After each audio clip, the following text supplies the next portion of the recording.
Hello everybody and welcome.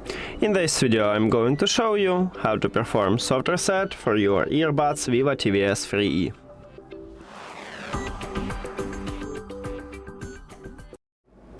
You have to start by put your earbuds to the charging case and then close the case. Now your earbuds are disconnected from your phone and we can check it at the device list.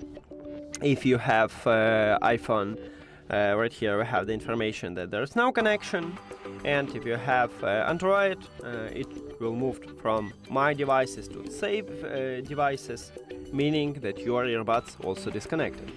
After that, you just open the charging case and your earbuds will reconnect with your phone automatically. But maybe sometimes, as you can see we have connection, but maybe sometimes you need to tap at your earbuds. Sometimes it happened with devices that don't want to reconnect automatically. And with this method you can fix a lot of small trouble with your earbuds. That's it. Thank you for watching this video. If you found it helpful, please consider subscribing to the channel and leave the like on the video. See you later.